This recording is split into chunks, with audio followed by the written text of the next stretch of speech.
আমরা বুঝতে পারলাম যে আল্লাহ পাক পুরো সৃষ্টি জগৎকে ভালোবাসেন। আল্লাহ পাক আমাকে ভালোবাসেন, আপনাকে ভালোবাসেন। ভালোবাসেন বলেই আজকে আপনি এখানে বসে আছেন। আল্লাহ পাক আপনাকে ভালোবাসেন বলেই লক্ষ লক্ষ কোটি কোটি মানুষ এখন জেনা করছে। আজকের দিনে আপনি ওয়াজ মাহফিলে বসে আছেন। আল্লাহ পাক আপনাকে ভালোবাসেন বলেই আপনি আল্লাহকে সেজদা দেওয়ার তৌফিক পেয়েছেন। আপনি লা ইলাহা ইল্লাল্লাহ কালিমা শিখেছেন। আপনি এই যে কোরআন পড়তে শিখেছেন, কোরআন পড়ছেন, হাদিস পড়ছেন, নবীর দ্বীনের প্রতি মহব্বত আছে। আল্লাহ আপনাকে ভালোবাসেন বলেই হচ্ছে।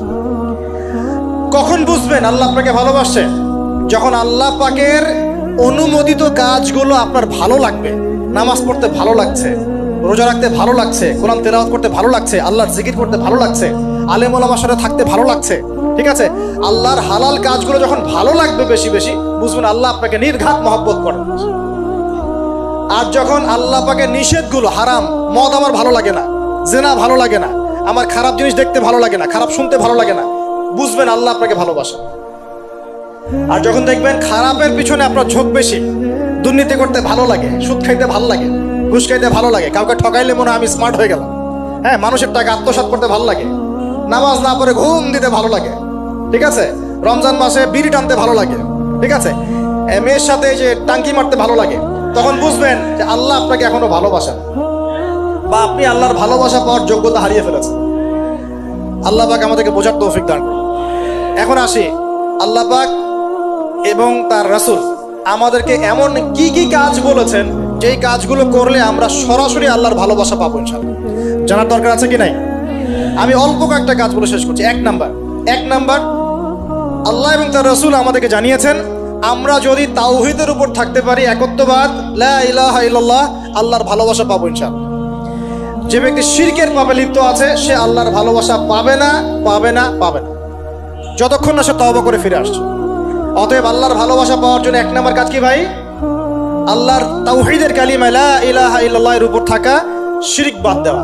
শিরক সম্পর্কে জানার জন্য একটা বই পড়েন, কিতাবুত তাওহীদ। কি নাম বললাম?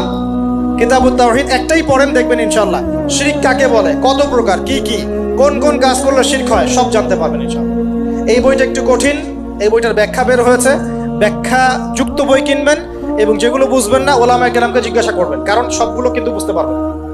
এক নাম্বার। দুই, নবী সাল্লাল্লাহু আলাইহি ওয়াসাল্লামের অনুসরণ করলে আল্লাহ আমাদেরকে ভালোবাসবেন। দলিল, আল্লাহ পাক সূরা আলে ইমরানের মধ্যে বলছেন 31 নম্বর আয়াতে আল্লাহ বলছেন, কুল, হে নবী আপনি বলে দিন, ইন কুনতুম তুহিব্বুনাল্লাহ, তোমরা যদি, হে আদম সন্তান, হে উম্মতে মুহাম্মাদি, তোমরা যদি আল্লাহর ভালোবাসা পেতে চাও, ফাত্তাবিউনি, তোমরা আমাকে অনুসরণ করো। কাকে? আমাকে বলতে কাকে? রাসূলুল্লাহ সাল্লাল্লাহু আলাইহি ওয়াসাল্লামকে। তাহলে কি হবে? ইউহিব্বুকুমুল্লাহ, আল্লাহ পাকও তোমাদেরকে ভালোবাসবেন। বলে সুবহানাল্লাহ, আল্লাহ আমাকে ভালোবাসবেন ইনশাআল্লাহ। আর কি? ইয়াগফির লাকুম যুনুবাকুম, আল্লাহ পাক তোমাদের সমস্ত গুনাহ মাফ করে দিবেন। আল্লাহু গফুরুর রহিম, আল্লাহ পাক পরম করুণাময়, অসীম দয়ালু। তার মানে আল্লাহকে পাওয়ার, আল্লাহর ভালোবাসা পাওয়ার দুই নাম্বার কি মাধ্যম? নবী সাল্লাল্লাহু আলাইহি ওয়াসাল্লামের সুন্নত অনুযায়ী জীবন করা। ভাই শুরু করব কোত্থেকে? শুরু করবেন চেহারা থেকে। কোত্থেকে? চেহারায় দাড়ি ছেড়ে দিব ইনশাআল্লাহ, রাজি আছি তো? গোফ ছোট করে ফেলবো ইনশাআল্লাহ, রাজি আছি তো ইনশাআল্লাহ? চেহারায় সেজদার দাগ থাকবে ইনশাআল্লাহ, তার মানে নামাজি হতে হবে, ঠিক আছে?